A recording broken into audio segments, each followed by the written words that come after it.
O americano Joseph Henry e o inglês Michael Faraday, em 1831.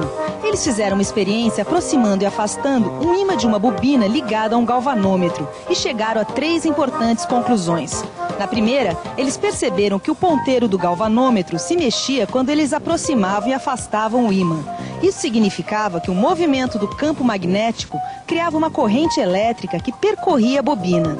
A segunda conclusão foi que o movimento do ponteiro tinha sentidos diferentes. Ia para um lado quando o ímã se aproximava e para o outro quando se afastava. Vamos imaginar um campo magnético B. E dentro desse campo magnético um retângulo. Dá uma olhada. Dependendo da posição, o número de linhas do campo magnético que passa pelo retângulo é maior ou menor. Nesse primeiro desenho, o número de linhas que atravessa o retângulo é máximo. Agora, com o retângulo mais inclinado, o número de linhas que passa por ele é menor. E nessa última figura, nenhuma linha do campo magnético atravessa o retângulo.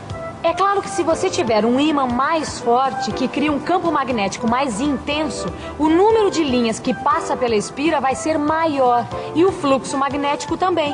E é claro, se a espira for maior, também mais linhas vão passar. Isso aqui é uma bobina, tá vendo? Que na verdade é um conjunto de espiras. É fácil fazer uma bobina, é só enrolar um fio assim, como eu enrolei. Agora eu vou ligar essa bobina no galvanômetro aqui, para a gente ver a corrente que está passando por ela. O que está marcando ali? Zero, tá marcando zero. Nada. Não está passando corrente nenhuma.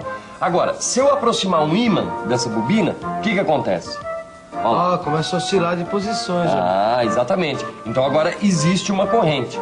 Quando a gente aproxima o ímã da bobina, a intensidade do campo magnético aumenta e junto o fluxo magnético na bobina.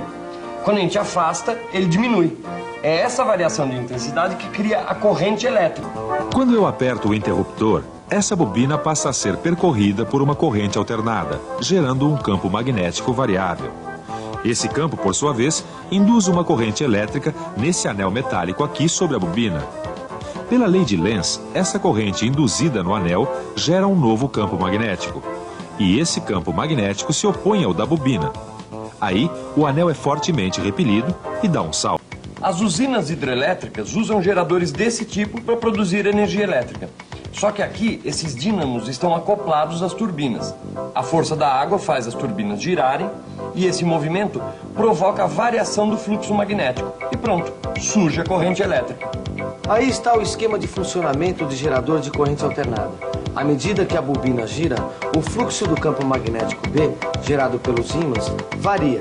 Ele vai de zero a um valor máximo e volta a zero novamente. Pela lei de Lenz, a corrente deve ter o sentido que produz um campo magnético que se opõe à rotação da bobina.